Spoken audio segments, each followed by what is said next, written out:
everyone, this is Daita Sergi, Programs Coordinator with AASHE. It is my pleasure to welcome you to our webinar today.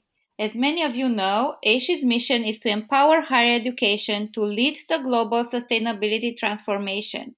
We provide an expansive collection of online resources, networking tools, and educational events such as today's webinar and an annual conference and expo, which will be held again in Minneapolis, October 25 to 28 this year. The call for proposals for the conference is now open and closes on Monday, March 2nd. Just a reminder. AASHE members represent over 20% of the 4,000 colleges and universities in the US, as well as institutions in 13 countries, including Canada and Mexico. You can learn more about AASHE on our website, www.aashe.org. Today's webinar is the first one in AASHE's Educating for Sustainability webinar series and one of several professional development opportunities hosted by AASHE this year.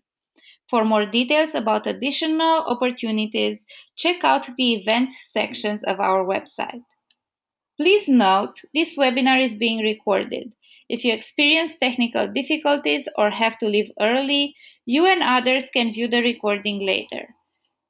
Materials from the presentations will also be available after the live broadcast on the webinar webpage.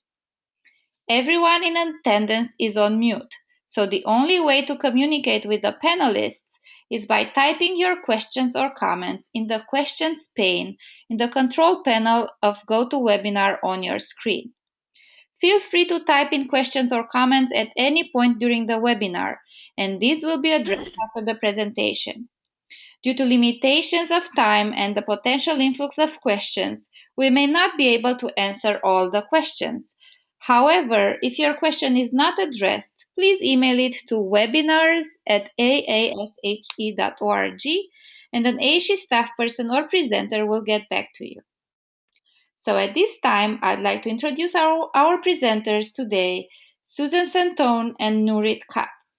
Susan is the founder and executive director of Creative Change Educational Solutions, a national nonprofit organization focused on sustainability education. Through Creative Change, she has led multiple curriculum initiatives with clients ranging from Big Ten universities to the United Nations. She is also an adjunct instructor at Eastern Michigan University, where she has taught courses on curriculum design for sustainability and multicultural education.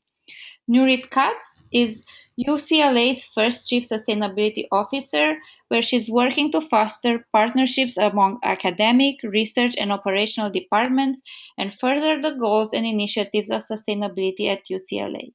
Nurit is also the Executive Director for UCLA Facilities Management and instructor for UCLA Extension's Global Sustainability Certificate Program. More detail regarding the presenters' bios is available on the AASHE website. So finally, it is my pleasure to welcome all attendees and thank you for joining us today. At this time, I will hand it over to Susan to get us started. Enjoy.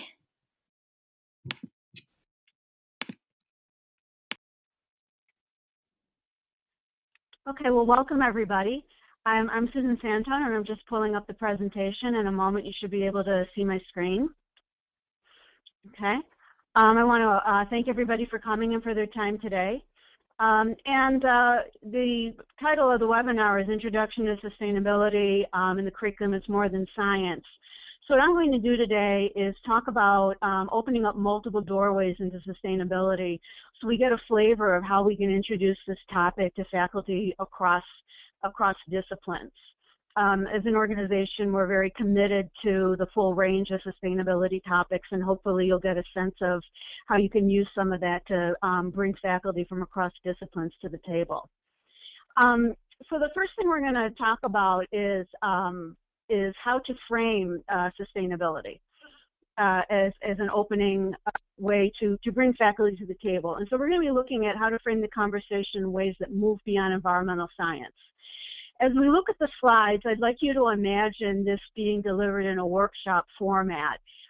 Everything I'm showing today are techniques and methods we use in faculty development workshops. We don't attempt to convey this information, through a presentation, except in this kind of a format when we're just trying to give people a flavor. So as we're looking at these slides, I'll try to make reference to ways and activities that we engage people, because helping people understand the depth of sustainability is a learning process. It's not just a single article or a single activity. So when I'm working with faculty, the first question I always start off with is, what do we need to thrive? What do we need for a fulfilling life? And this is a great conversation opener, and it's interesting that no matter who I do this question with, the kind of institution, whether it's K-12 teachers or college, it's often very much the same answer. It's education, it's relationships, it's energy, it's food, it's job opportunities. And so we start off with the idea that sustainability is about thriving. So and then we talk about that all people need these things. We talk about what future generations will need. So we pitch a very big tent with the concept of thriving. And so again, this is an extended activity that we do this with. The next activity we look at is, what supports our ability to thrive? So we look at a concept called the commons. And so we look at the natural commons, which are sunlight, air, water, all the natural resources that support us, and then also the cultural and the social commons, the language, the town squares, education, arts. And the idea is that the commons are the shared gifts that we have to pass on undiminished to future generations in order so that they can thrive as well. And so the idea of the commons, we dive in a little bit deeper and we spend a bit of time on this. So in looking at the natural commons, we look at the concept of ecosystem services. And these are all the life-sustaining services that the environment provides to keep us alive, providing food and energy, cycling nutrients, water purification, etc. And so in order to move it beyond environmental science, we also start thinking about what public policies and economic structures will sustain these essential services.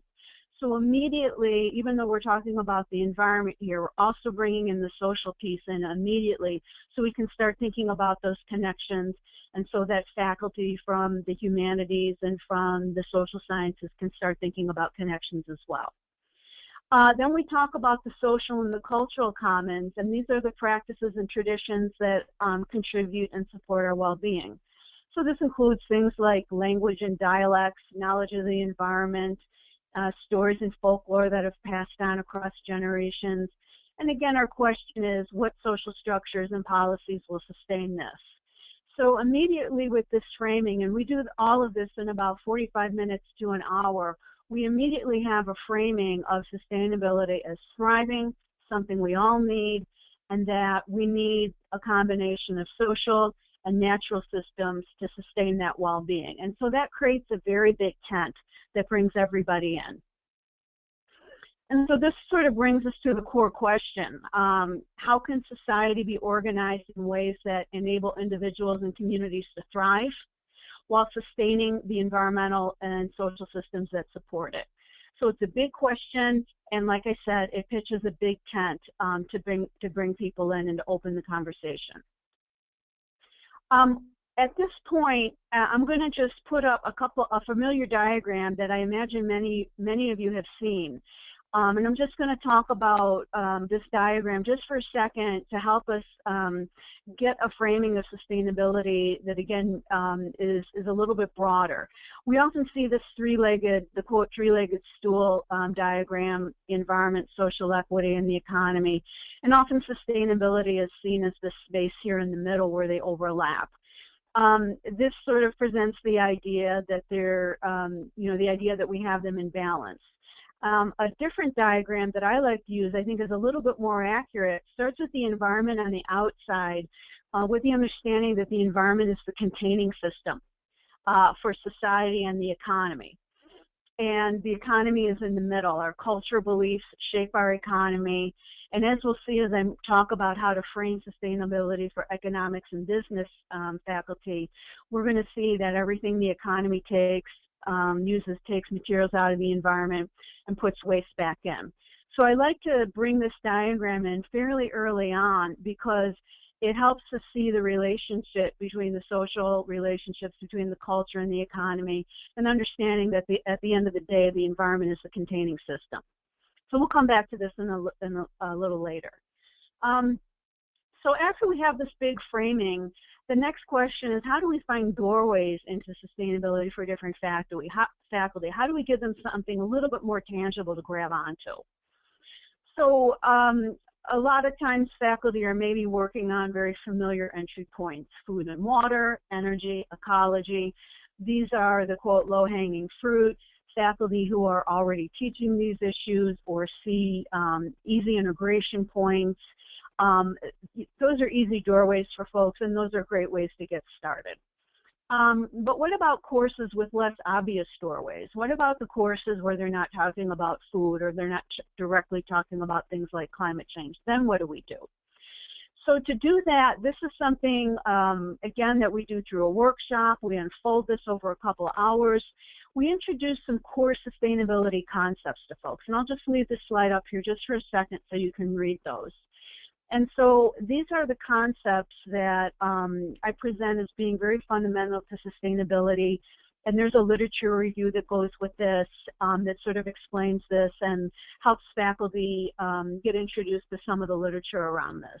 So you'll see concepts, ecological health, again, an obvious one, systems thinking, interdependence, but then we also have things like well-being, again, that concept of striving, equity, and even beauty. And that is a great one because this idea of thriving, we want people often express, the idea of the arts, of beauty, and that opens up lots of great doors for the sciences and the arts as well. So we help faculty work with these concepts, and then we do something called the conceptual overlay, where we give faculty examples of topics they may already be teaching, and how do you bring a sustainability flavor to the topic using these concepts. So let's say, for example, you might have a geology professor teaching about coal and earth resources. So in a, quote, non-sustainability framing, they might be talking about the geology, the chemistry, mining processes, and whatnot. And so what we do is we help them think about what happens if we bring in the concepts of equity, limits, and scale, and we overlay that concept onto the topics. Now all of a sudden we're looking at the impacts of coal production on ecosystems and communities. We're looking at the health impacts on miners. And so by bringing in these concepts, we give that topic a sustainability flavor. And so this is the essence of the work we do with the faculty, is we help them reframe and rethink their topics. We don't ask people to teach outside their discipline. We don't ask them to give up their disciplinary expertise. We're helping them put a lens on it using these concepts. Here's another example, and I'll go into this one a little later. Economics. Growth is measured by the gross domestic product, the assumption that unlimited growth is desirable and possible. Well, here we're going to layer on the concept of well-being. And so once we do that, it opens the door into looking at the difference between growth and development. One is qualitative, one is quantitative. What do we actually want? What kind of growth, qualitative or quantitative, really brings us towards sustainability? And I'll show a little bit more about that later, because I think economics is one of the key players in the sustainability education field, and it can often be a little bit more difficult to get faculty to the table or for them to see how this connects. So I'm going to go into that in just a little bit. Let me give you one more example here with the conceptual overlay. Sociology, human diversity, intercultural relations, again, key components of sustainability already. We can take it even farther by bringing in equity, interdependence, and diversity, and we start looking at that. We can bring in concepts such as environmental justice, looking at which populations in the community are most impacted by environmental burdens. Do those communities have a say and a role in the democratic processes in order to bring about more just communities? So these are just some examples of how we use these concepts as the cornerstone to help faculty from all disciplines reframe their topics. And so we have a variety of matrices and tools to help guide this. And so this is just a quick snapshot. where we show the concept. Here the example is beauty, and we look at how that concept can impact and bring a new lens across disciplines. So these are really nice tools that faculty find really helpful. And we do this again in an interactive way, and it's very exciting to see the faculty engaged and excited. The light bulbs are going off, they're learning from peers. So this is a really exciting process, and you know, I wish it could be a little bit more three-dimensional, but hopefully you're getting a flavor. So that's sort of a broad overview. I'm going to give you a couple more doorways into some specific courses. Let's use political science as an example. One of the things that is really exciting in the sustainability world, and I don't know if folks are familiar with this, but in 2011, two Pentagon officials came out and said that sustainability was the path to national security. This is amazing work. I like to talk about it, whether I'm doing a webinar or workshop. This is Captain Wayne Porter and Colonel Mark Mickleby. They were special strategic assistants to the chairman of the Joint Chiefs of Staff at the Pentagon. They wrote a document called the National Strategic Narrative. And the premise of the document was that the Cold War is over, the idea of containing our enemies is ineffective and obsolete, and that we're in a global environment now with interdependence as the key principle, and that global environmental challenges span borders and are fueling instability. And so their premise was that sustainability, sustainable stewardship of our natural resources, and education is the path to a more secure national and global future. This document is amazing. It's inspiring. Even if you're not in political science, I would highly recommend reading it. But it's a great tool. It's a great launching point for folks in governance, political science, international relations. It's a great tool, and it's a great doorway into sustainability from a very unexpected place. Economics and public policy, I said I was going to come back to this in a little bit. So again, here's a little bit deeper into how we can open doorways for faculty in those disciplines. One of the primary goals of sustainability with economics is rethinking economic models. And I realize not everybody on this webinar is an economics professor, but you may remember this kind of diagram from your high school economics textbook, the circular flow model that shows the relationships between firms and households. And in this, I want to point out the role of the environment here, and this is the sort of the traditional mainstream economic model. You'll see in the green, I've got the little environmental icon and the factors of production, land, labor, and capital. In this model, the environment is nothing more than a source of materials. What this diagram fails to recognize is that the economy pictured by this diagram is really within the environment, now represented by this green circle. And so rethinking these models is one of the fundamental first steps of bringing sustainability to economics. The other model, which is the ecological economic model, and this is adapted from the work of Herman Daly, who is sort of the grandfather of ecological economics. You'll see in this model, again, the environment is the containing system, going back to that earlier diagram I showed. And again, the idea here is that the economy takes inputs out of the environment and it puts outputs, and the wastes stay in the system.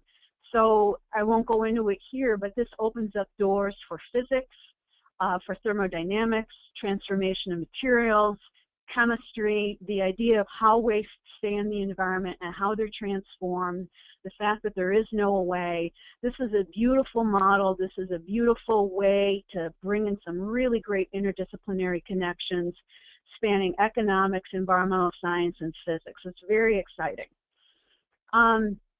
Another element of looking at economics is the gross domestic product, which folks may know is probably the key economic indicator. The idea is that, you know, if the GDP is up, things are getting better. So one of the things I like to do is to help folks think through the gross domestic product and what it really means and what it really measures. So we start off talking about different ways you can raise the GDP. You could catch your house on fire. Because that would be insurance claims, new furniture, possibly some hospital bills, and all of that adds to the GDP. You could get sick. Hospital bills, doctors, medications, counselors, all of that adds to the GDP. You could clear cut a forest. The value of the timber, the trees are worth nothing until they're cut down. Again, ways to add to the GDP. And so as we do this, we start unpacking some of the logic around sort of what's wrong with that picture. Likewise, on the other way, some of these things here have no economic value. The forest as it stands, providing those ecosystem services, absorbing carbon, providing oxygen, preventing soil erosion, providing habitat, that really is not recognized in the GDP. That community garden where volunteers are coming together and providing food for folks in the community, that labor has no impact on the economy. Family, parenting, the value of housework, volunteering, none of that counts in the GDP, yet it all adds to this idea of thriving. So again, by starting with that idea of thriving, that provides us a touch point to come back later and look at more in-depth concepts such as economics. And so as part of doing this, again, this is an in-depth exploration. We do this in a hands-on way. We don't just show you slides. And again, I wish it could be a little bit more in-depth. But we introduce the idea of quantity versus quality, and the GDP is sort of a broken ruler. Many of the unhealthy and destructive things count as growth, as we saw. Social contributions and environmental services are not counted. We introduce the idea of the genuine progress indicator. So these are different kinds of indicators. So it subtracts the cost of destructive activities, crime, pollution, environmental degradation, adds in the value of social and economic services, ecosystem services, parenting, and volunteering. And so even though this is essentially an economic concept, what's nice is that it opens up doors to social work, to community, folks that are maybe working in community settings where people can start seeing the value and what they're contributing to this idea of thriving in a sustainable community. You can have cross-disciplinary conversations with the folks in public policy, with the folks in political science and economics. And so concepts like the GDP and the genuine progress indicator, again, are wonderful, exciting, interdisciplinary concepts that faculty in a lot of disciplines can use to come into that sustainability conversation in ways that go far beyond what folks might perceive as sustainability. You know, that again, that, well, that's in science, I'm not doing that, so I guess this doesn't apply to me. You know, on the contrary, there's so many wonderful and exciting entry points. Finally, a related concept is the idea of price versus cost. You can see this diagram. I've got a car here and gasoline, and those are the things you pay for directly with driving. And then in the outer part of the diagram, you'll see loss of open space, respiratory problems, emissions, pollution. Those are the things we don't pay for directly. So again, opening up doors into public policy, governance, marketing, how do we get folks to understand these things? What's the role of communication, mass media? Why aren't we taught this? So bringing these new ideas into workshop settings really spurs a lot of exciting thinking among faculty. So that's just an example of some of the different doorways in sustainability for folks that are not in environmental science. And so I'm just going to wrap up by talking about what does effective integration require. So I'm going to put up a quick diagram here. So I've got three main pillars of support. The first is faculty development, giving faculty that content knowledge, modeling effective pedagogy, experiential learning, and providing direct instruction on instructional design.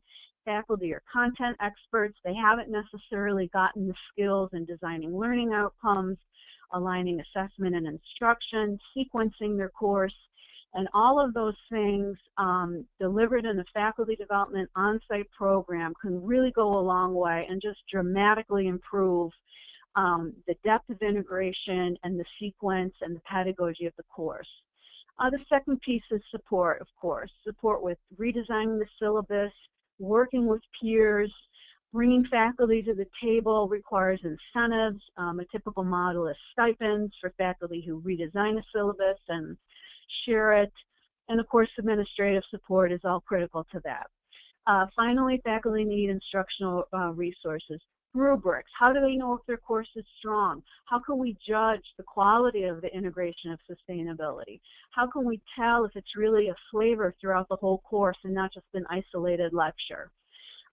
Frameworks of disciplinary connections, learning outcomes, model instructional resources. All of these things provide the tools that faculty need to really invigorate their courses so that sustainability doesn't just become a topic, it becomes a platform for improving teaching and learning. And that's the real promise of sustainability. Not just making students aware of climate change or these issues, but this is a platform for improving the pedagogy, making the content more rigorous, exciting questions, interdisciplinary connections, and it's really about improving the teaching and learning. And the AASHE seminar or webinar series is coming up. Some of the other webinars touch on this as well. So I would recommend checking out the schedule because there's really so much more to explore. Here is my contact information. I welcome folks to contact me. I provided some additional information to Daita, which I understand she'll be sending out. And thank you so much for your time. I know that was a lot of information, but hopefully you saw a couple of things that piqued your interest, and I'd love to talk with you more about it. So I'm going to pass it back to Daita, and she will be introducing Nurit. Thank you again, everybody. Thank you, Susan. This was a great introduction on how to integrate sustainability in the curriculum from multiple perspectives. And I will turn it out now to Nurit, who will talk a little bit about AASHE STARS program and the curriculum credits.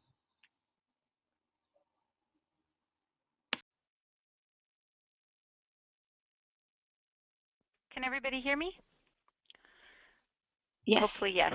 Thank you very much, Daita. So I'm going to continue this discussion by talking a little bit about STARS. I'll try to keep it on the shorter side because I suspect that people will have a lot of questions. So I'm going to focus specifically on STARS 2.0 and some of the changes that have been made there. So, as Daita mentioned, AASHE, the Association for the Advancement in Sustainability in Higher Education, is a national association that provides resources for sharing best practices and a lot of different resources for sustainability in higher education. The STAR system, the Sustainability Tracking Assessment and Rating System, is a voluntary self-reporting framework. It was designed by universities for universities, and it helps provide a common standard of measurement for sustainability in higher education. So it's quite broad and covers every aspect of sustainability for the university, and it's a point-based or credit-based system, a little bit similar to LEED. So if any of you aren't already familiar with STARS but know what LEED is for green buildings, it works a little bit like that.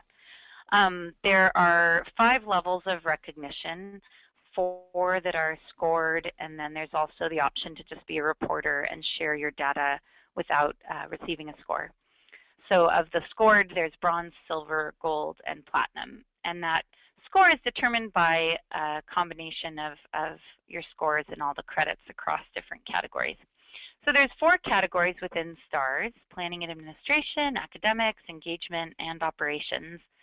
And we're going to focus mainly on academics today, but I wanted to give you kind of an overview of what STARS looks like more broadly. So within those 4 categories, there are 17 subcategories and 70 different credits, plus the innovation credits. So on the campus engagement side, there are credits around public engagement and other ways in which we engage our campus community. In the planning and administration area, there's coordination, planning, and governance. So that's everything from do you have a sustainability office, and how is sustainability integrated into university planning, how you treat your employees, how you manage your investments. On the operations side, we have everything from climate to buildings to dining, energy, grounds, purchasing, transportation, waste, and water. And then on the academic side, we have credits that have to do with curriculum and research, and we're going to focus more on the curriculum today. But the current credits in academics include courses, which we're going to talk mostly about, learning outcomes, undergraduate and graduate programs, so that's when you have a program related to sustainability. There's also a credit that looks at immersive experiences and whether or not you've done a sustainability literacy assessment. And then they also look at incentives for developing courses and the campus as a living laboratory. So these are all the curriculum credits. I'm going to talk mainly about courses, but happy to, since that was part of the topic today, but happy to answer other questions as well. There's also credits in the research area, and all of this information can be found on the STARS website, which I'll kind of walk you through at the end as well. So some of the changes that have come in STARS 2.0 for those who were familiar with former versions of STARS is the structure under academic courses. So there used to be two kinds of courses that were tracked. They were called sustainability focused and sustainability related. But those categories proved to be a little bit challenging and maybe overly broad. As we just learned, sustainability is a really quite broad topic that touches so many aspects of our lives and how we create our society. So for the purpose of a measurement system to make it more valuable and useful, we need to help campuses draw some boundaries. So when we did the first version of STARS, there were a lot of campuses that submitted such a broad set of courses that it wasn't a very helpful inventory, I think, either for students who would use it to figure out what courses to take, or from a rating system perspective to really get a sense of what was going on. So that was something that we really looked at in 2.0 and tried to make a little bit clearer. So now the way it's set up, we have two sections. One is sustainability courses, and those are courses that have a primary and explicit focus on sustainability or on understanding or solving one of the major sustainability challenges. So I'll talk about that in a little more detail. And then we have a section on courses that include sustainability. So these are courses that are typically mainly focused on a topic other than sustainability, but they incorporate or integrate sustainability. So I'll kind of go into a little more detail in these two areas, but I expect that there will be a fair amount of questions. And so currently the way this is set, AASHE does provide some guidelines as to what we think should count or not count, but ultimately it's up to the campus to determine exactly how to conduct these inventories and where they want to draw the boundary. So there's still, room for campuses to define sustainability exactly how they want and do their own inventories, and so there's some flexibility there. So for focused courses, this is a course where the primary focus is sustainability as an integrated concept. So that usually includes all the different dimensions, and the focus should be explicit. So some of these courses might have sustainability in the title, but it should at least appear in the description. So courses that would likely count for these sustainability courses would be Introduction to Sustainability, Sustainability 101 kind of a course. But also these could be courses where the sustainability lens is applied to a field. So for instance, sustainable agriculture, architecture for sustainability, or sustainable business, or the science of sustainability. Courses that probably would not count in this area, but could be, still related to sustainability would be, chemistry or economics or, transportation planning. These wouldn't fall under that area unless they were explicitly about sustainability the way sustainable agriculture would be. So if it was sustainable transportation planning or green transportation planning, that might fit in that area. For courses that include sustainability, this would be a course that has a focus on a different topic. So for instance, it could be a chemistry course, but it includes a unit or module on sustainability. So taking that sustainable agriculture course as an example, that one would count as a sustainability course. But if the course was just agriculture more generally, but one of the days of the course was focused on sustainable agriculture as a topic within the class, that would count as a course that includes sustainability. So these courses generally may be harder for a campus to identify, but we wanted to give some flexibility for especially smaller campuses where it's hard for them to add more courses. they may be able to put sustainability in the curriculum in an integrated way by having sustainability units in existing classes.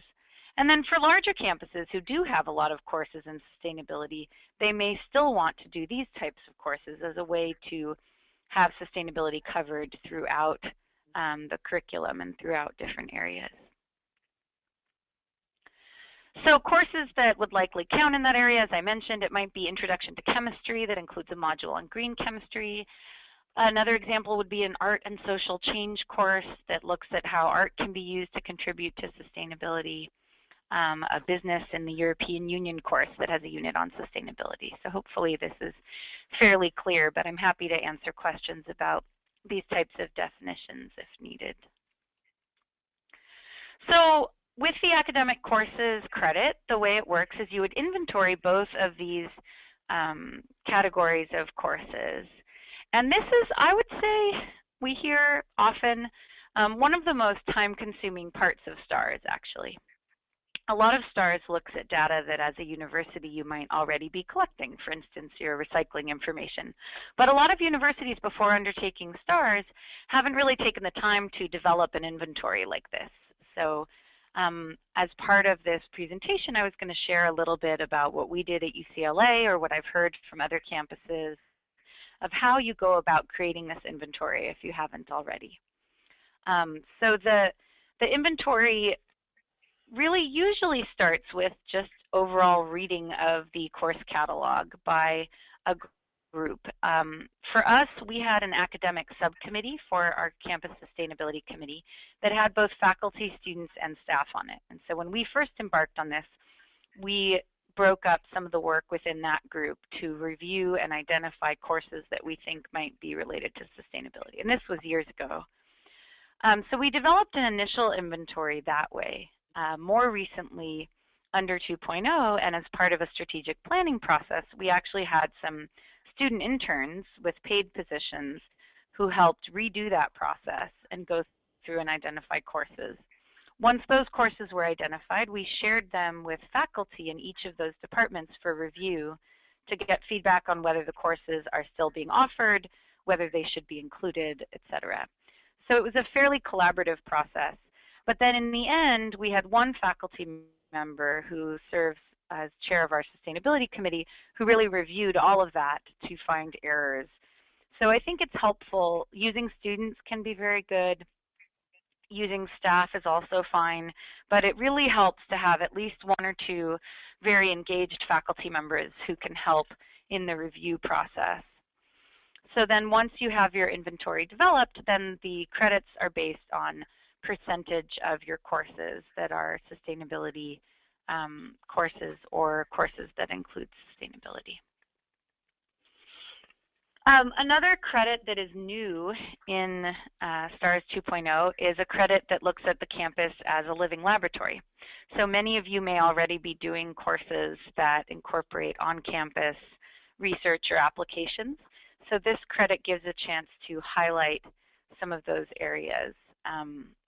We have a program at UCLA, for instance, called Action Research Teams, and it's a 2-quarter-long course where students are paired with campus stakeholders and do on-campus sustainability research. So that would count under this credit.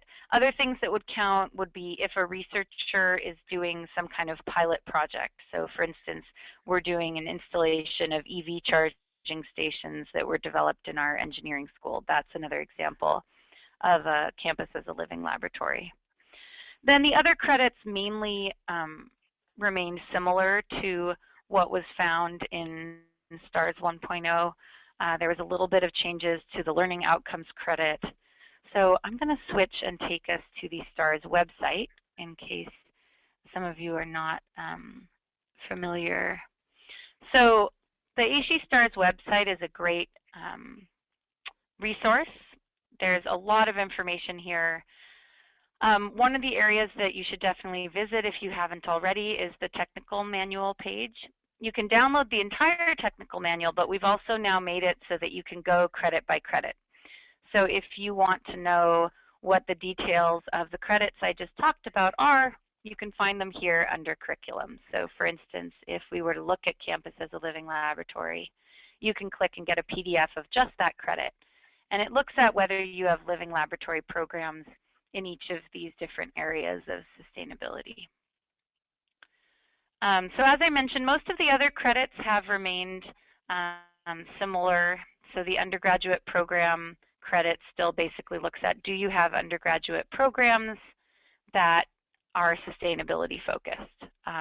Similarly, for the graduate program, the literacy assessment looks at whether you have conducted some sort of assessment to find out what your students overall know about sustainability. And then the learning outcomes credit, as an FYI, in the past exclusively looked at learning outcomes.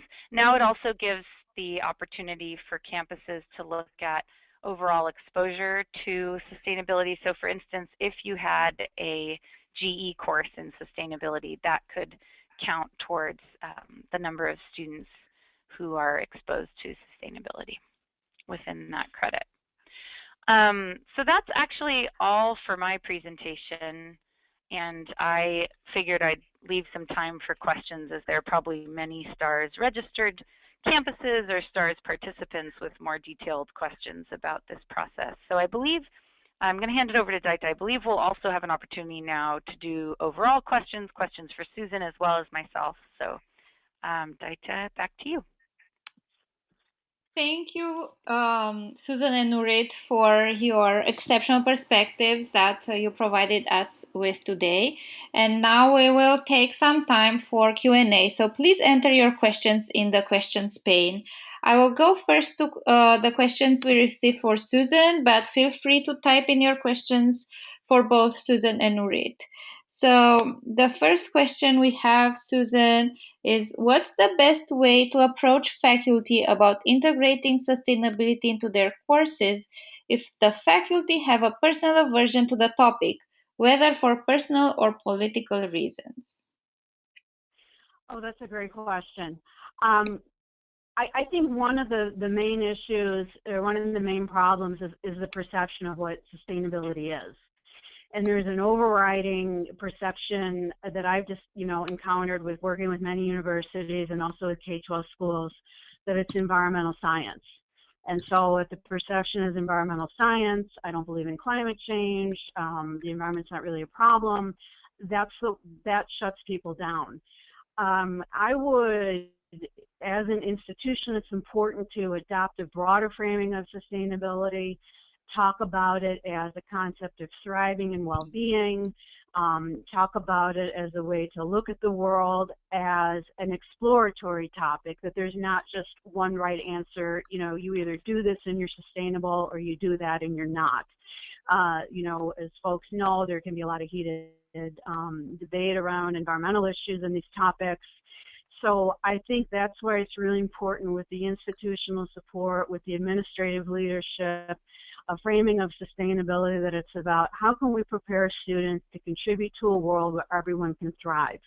I've done that opening activity, what do we need for fulfilling life, with probably several thousand people in conservative, religious communities, you name it. I've never had one person say, I don't want to thrive. I've never had one person say that.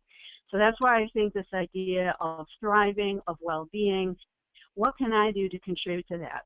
How can thinking about how my course can prepare students to become better citizens, better workers, better scholars, what's my role in that? How can I contribute to that? Those have to be the questions, that has to be the invitation. So just getting folks to the table to help them understand that sustainability is not just going to be a debate about climate change, that's your first step. And that's where clear communication, faculty brown bags, bringing in speakers from across disciplines who are using this broad framing, talking about how it can have a great impact on teaching and learning. Those are the ways to get people excited. Thank you, Susan. I think we had... Oh, please. Yes. Nurit? Oh, yeah, I was just going to second what Susan echoed. And, on our campus, I think the broader discussion of thriving is good, but also figuring out what a faculty member is interested in. If they're in the health sciences, zero in on the health impacts of climate change, for instance. So kind of looking at what discipline a faculty member is in and then presenting sustainability through that lens. It's such a broad topic that I think there's opportunity to do that. Thank you both. And there was a similar question on what can universities do to encourage faculty to integrate sustainability into courses. So would you like to add anything to that question? I can address that from the university perspective. We actually hosted a workshop like the one that Susan's talking about and offered a financial incentive as well. So we created a program where there was a financial incentive for faculty who came up with syllabi that integrated sustainability. So I think having a formal program like that, a workshop, or creating incentives makes a big difference as opposed to just sort of a general spreading the word. I just piggyback on that and agree. And I've been in institutions where sustainability integration is tied to broader efforts to increase experiential learning, increase critical thinking, get students out in the community more. So when faculty see that it's tied to broader efforts to improve teaching and learning, I think they're more likely to get involved. Thank you both. And one of our attendees said that she's thinking that for the remainder of the series to host a webinar viewing. And do you have any suggestions on the live brown bag webinar hosting on site and helping jumpstart more interest and involvement from faculty? Oh, that's a great idea. I think that could work very nicely, and it's a great way to take advantage of AASHE's resources. Having it be a lunch is certainly a good motivator, and if there is any small amount of funding to provide some snacks, that's always good for both faculty and students. I think food helps bring people together, but yeah, I think that sounds like a great way to take advantage of existing resources that AASHE is providing and bring some faculty together. Thank you, Nurit. Another question for Susan is, when it comes to doorways for courses, have you developed materials for courses in disciplines such as math, performing arts, and others that historically are very distant from sustainability? Yes, we work with faculty from all of those disciplines, and I think the key there and what we found has been the most effective is working with those concepts. So with performing arts, I mean, people have done things, I think you mentioned about the arts and social change. We had theater people doing performances for the community, the history of that.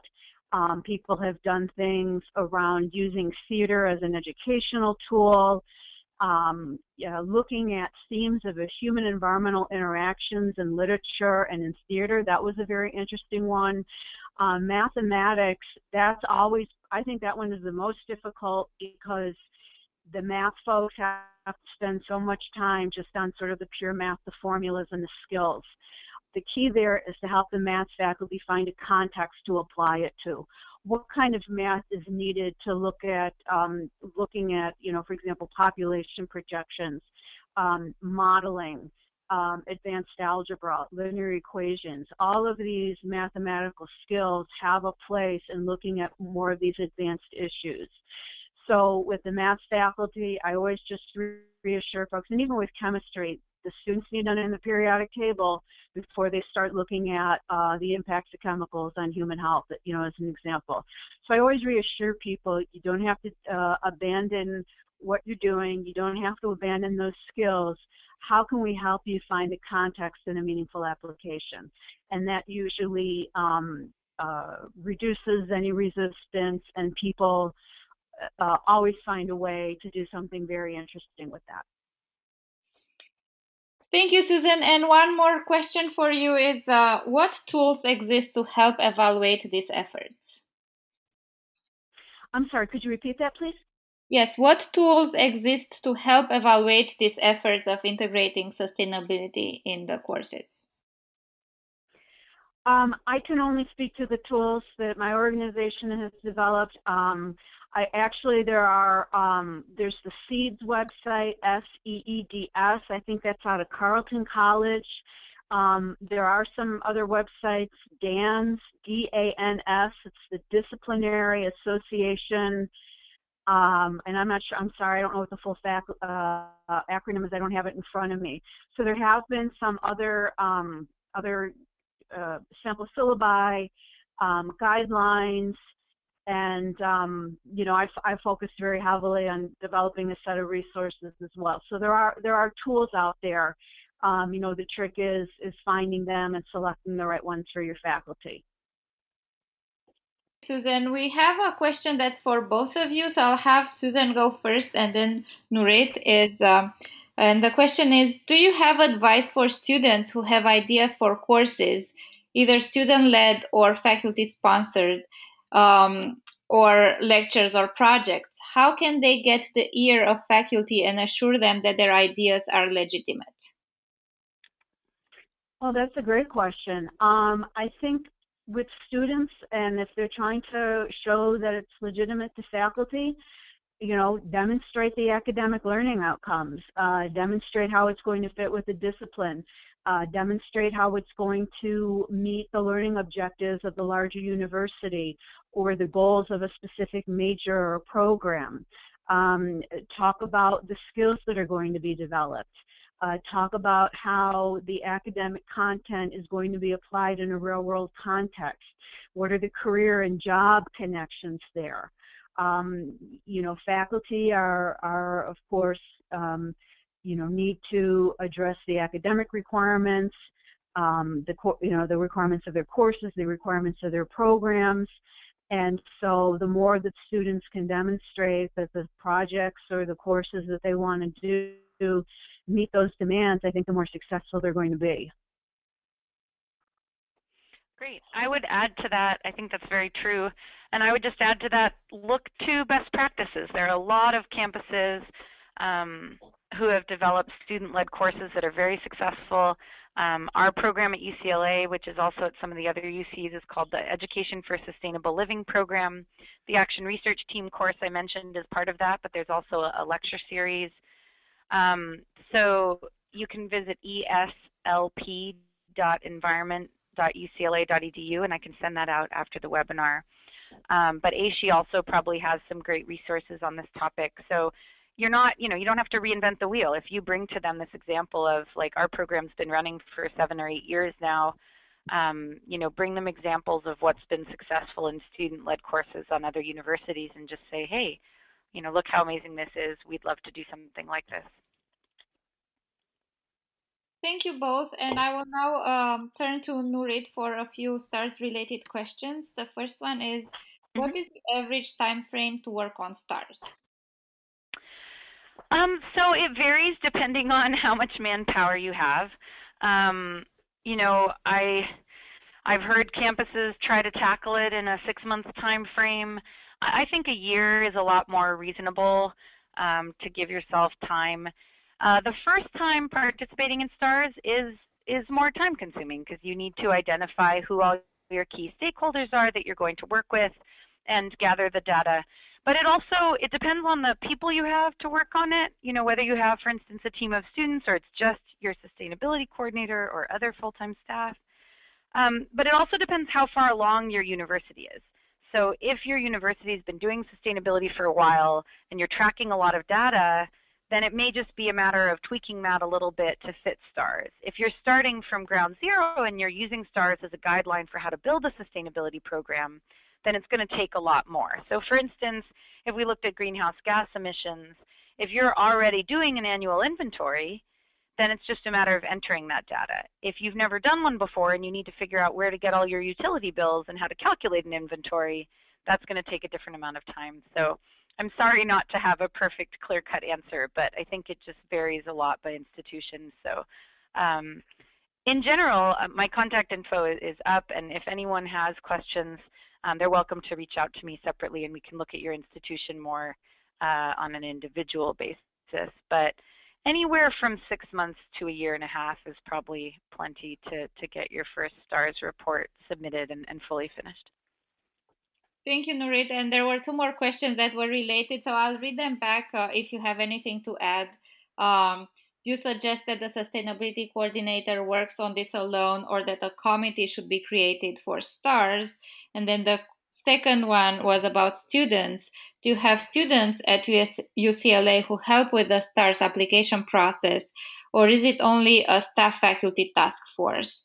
And do you know, if not at USCLA, but in other places with students helping with the STARS program? Sure. So absolutely. A lot of universities have used students to help with STARS, and we did too at different points in time. We had student interns that helped with our most recent academic kind of survey of figuring out how many courses and faculty and everything that we had.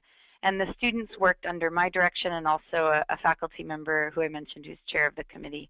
And so they did a first run through where they helped, update the course inventory, and then we reviewed what they put together to see whether it really fit or not.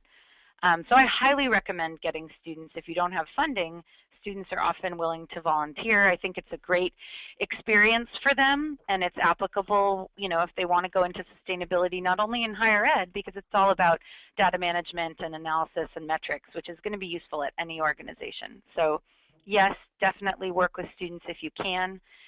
Usually, if there's a sustainability officer or coordinator, that person ends up being the main hub for STARS.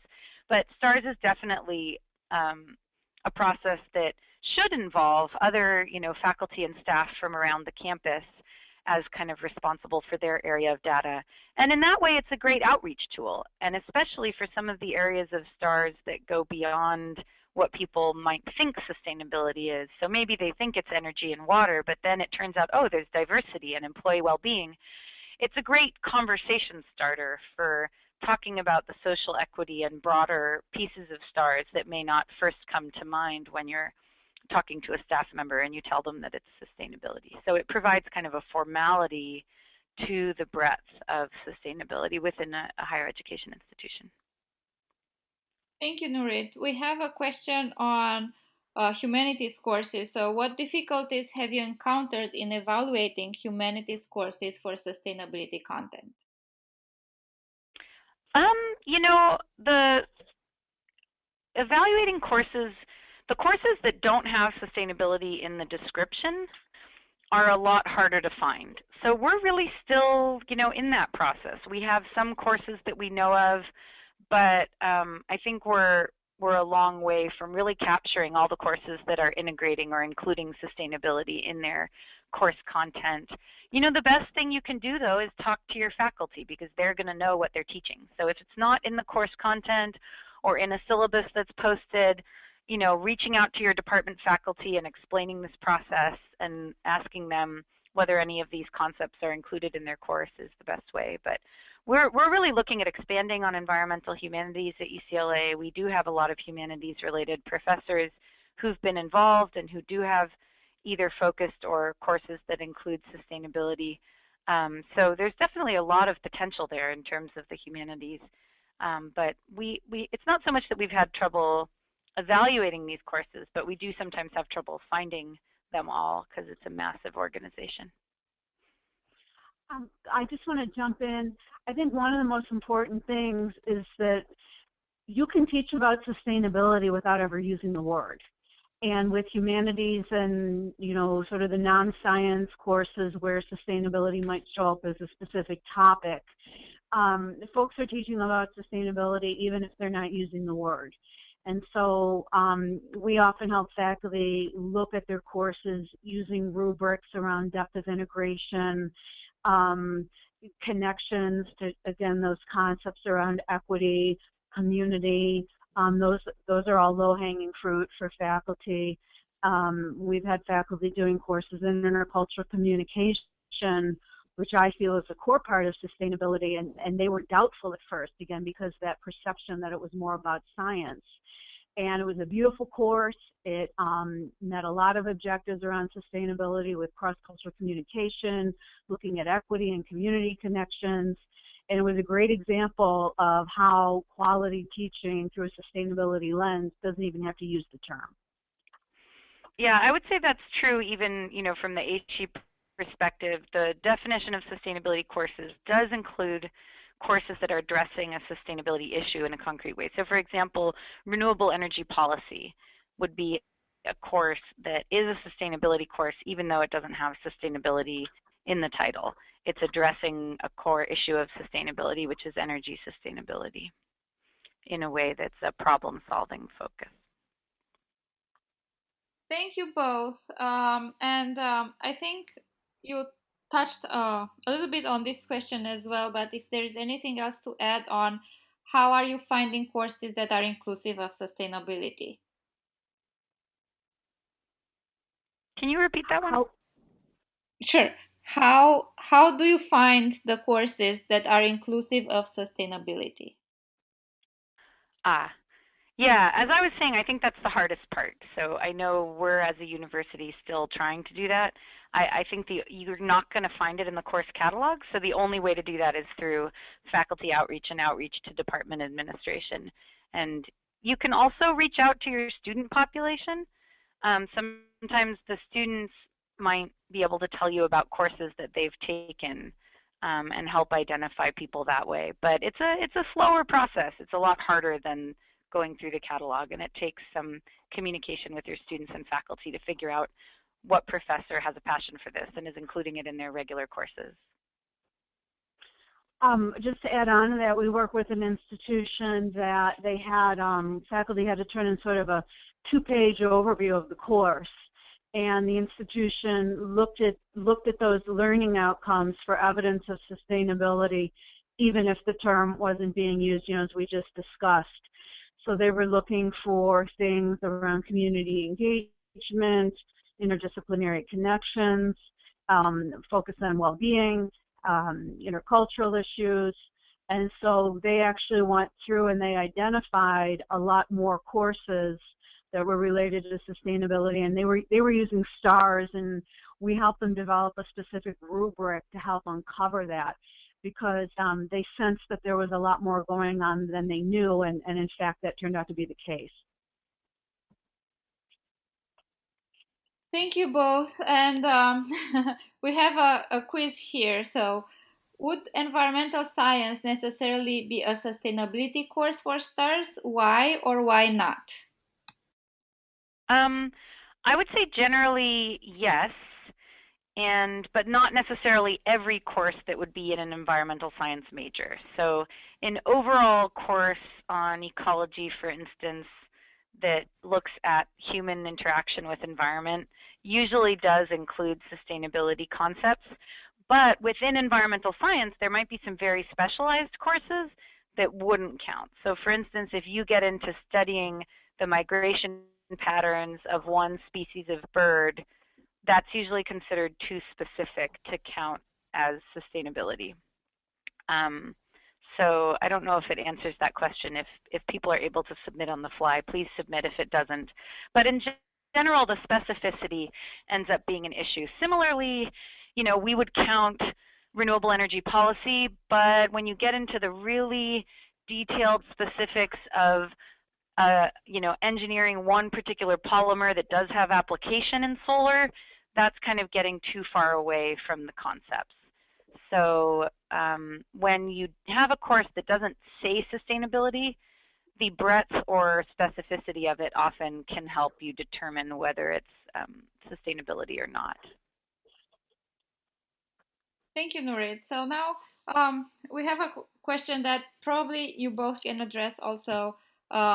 For STARS, must sustainability courses include environmental dimensions, or are discussions of equity, intercultural communication, and other social dimensions sufficient for credit as a sustainability course in the STARS accounting? That's a super tricky one also. I think technically what AASHE says right now is that they're looking for courses that on some level do address all three aspects, economic, social, and environmental, but in reality, addressing two aspects is sometimes enough. So if there is a course that looks at equality and equity or social equity issues, It might fit global health issues, might fit. There's still a lot of debate, frankly, about this. So it's kind of somewhat up to a campus. I would say if it's a course that's looking at solving a sustainability-related problem, which could be an equity issue, then it would count. But if it's more like in the first, in STARS 1.0, we had some campuses submitted every culture and language class that they had because that was some form of diversity. I think that is a stretch. So if it's a course that's looking at solving some of those problems, or how do we, eliminate health disparities among different populations, that's more directly related to equity, whereas like a Chinese language course I think wouldn't count. But it's tricky. And I think it's not only STARS, I think the field of sustainability, whether it's in the corporate realm or higher education, is figuring out how to deal with, include, and track the social aspects of sustainability, because they tend to be a lot less quantitative than, say, gallons of water or, BTUs of energy. So I think there's still a lot of discussion about that. And in general, if you end up with courses that you're, confused about or questions about your inventory, the STARS staff is really helpful. So you can certainly engage in discussion with them or with other campuses and come to kind of a consensus. Because even though we try to provide some guidelines about what counts and doesn't count, there's definitely still fuzzy space and room for dialogue, discussion, and disagreement as far as what counts and doesn't count, because this is an evolving field. Okay, so thank you. And I have one last question for each of our presenters. So actually, we just got another one. So please, if you still have a question, submit it in the questions pane now. So this question is from educating students: where does linking climate issues as a major sustainability goal is an enormous task? What sustainable actions will be required to reduce global CO2 emissions to slow increasing rates, and additional gigaton reductions to reduce?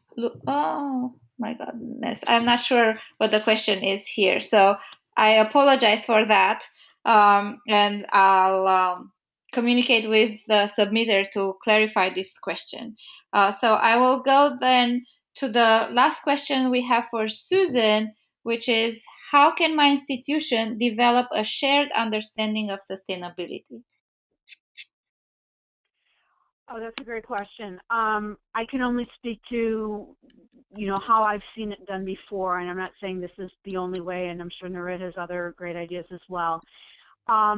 It requires bringing folks together, administrative support, communication, the brown bag lunches, having folks attend webinars, circulating literature, and communicating heavily all of the places on campus that are contributing to sustainability, not just the recycling program or the water conservation program in the dorms, but the community outreach effort, the efforts to diversify the student body, the food service, all of the sort of the non-science things we've talked about.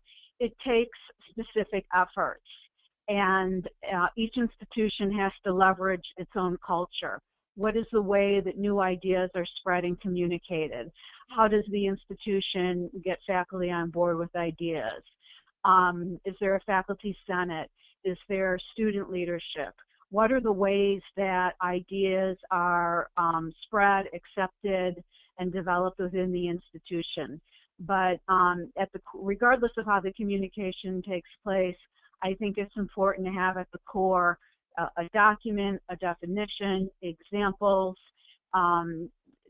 documentation that clearly illustrates what it is and clearly communicates how the university defines it and the ways that sustainability is coming to life in the university on both the facility side and the academic side.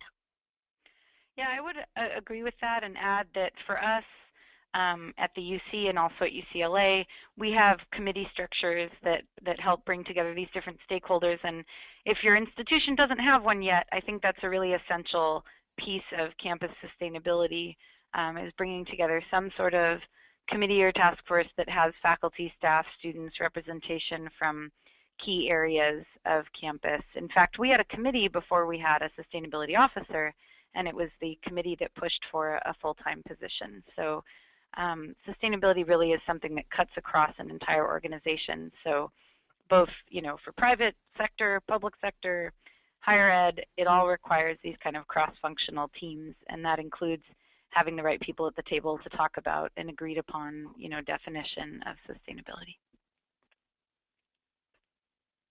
And I will also add that we have the third webinar in the series is on institutionalizing sustainability in the curriculum. So that is in a month on March 25.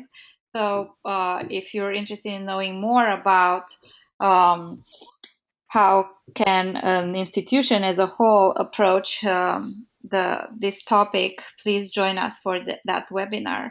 And I will now turn to Nurit for this question on benefits that you found participating in STARS and for your institution. Sure. So I've really found STARS to be an amazingly helpful tool for us.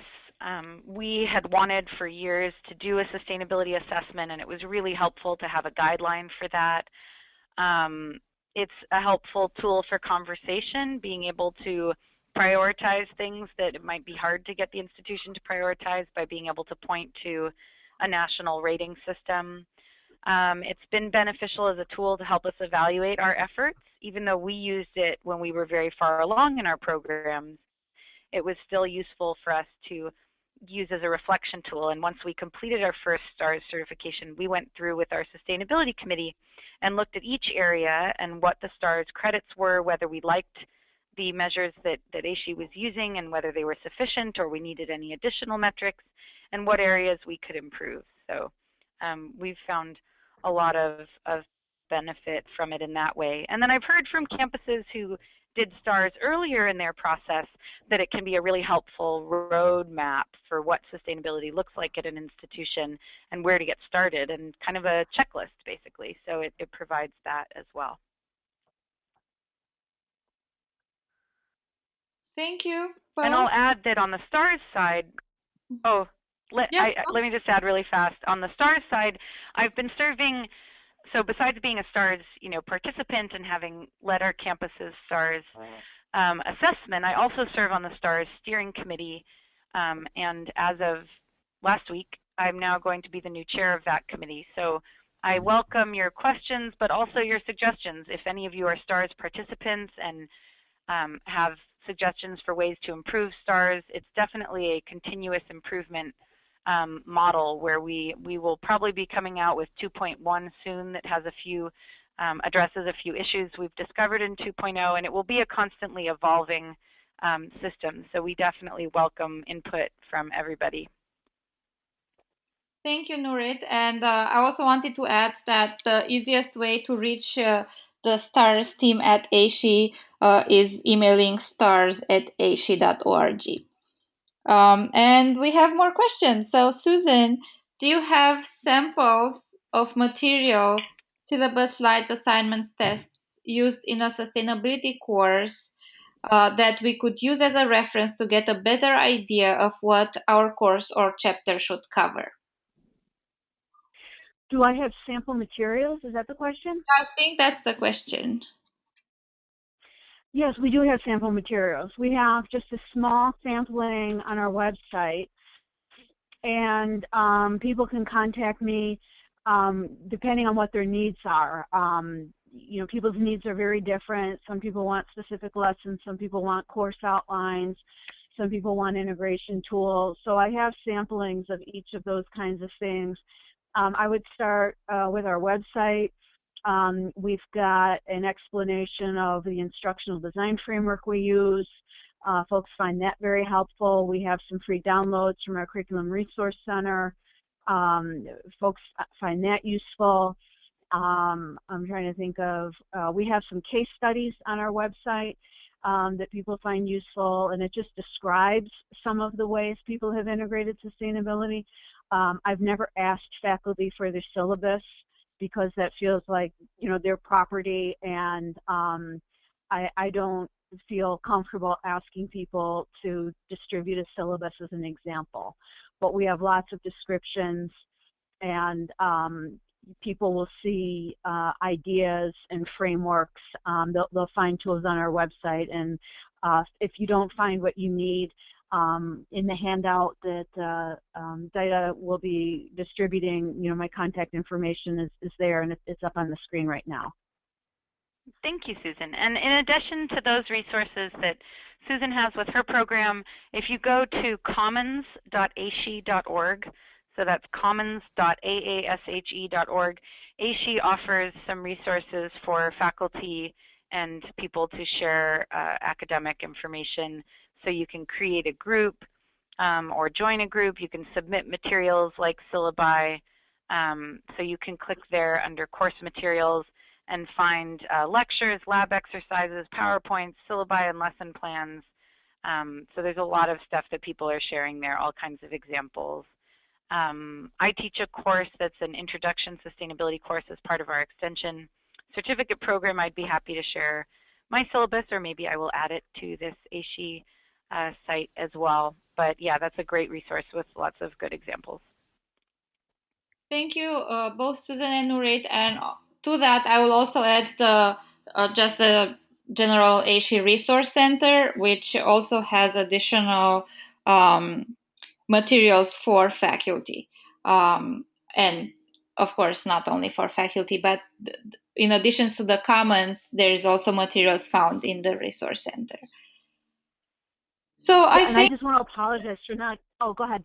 No, go ahead. Oh, I didn't mention AASHE, the website earlier. I guess I just assumed that folks had already tapped that. So I mean, there's wonderful resources on AASHE, and obviously that should be your first stop. So I'm sorry I didn't emphasize that. I figured folks might have already understood that. Sure. Thanks. No problem. And these are all the questions that we received. So if nothing else comes in right now, I thank you again, Susan and Nurit, for your great presentations and sharing your expertise with us. And thank you everyone for attending. If you have additional questions after the webinar, please email them to webinars@aashe.org, and an AASHE staff person or presenter will get back to you. Also, the recording will be available on the AASHE events webpage, and also some of the materials referenced today. You can also find the schedule of future webinars and other professional development opportunities on the AASHE website. And just as a reminder, our call for proposals for the upcoming conference in October is open now and closes on Monday, this coming Monday, March 2nd. The next webinar in the Educating for Sustainability webinar series is in 2 weeks on March 11. The title is The Why and How of Transformative Learning, and will provide the context around why transformative learning and deeper engagement in sustainability issues is important. Don't forget to register today. Have a great day, everyone, and we hope to see you at our next webinar. Thank you. Thanks.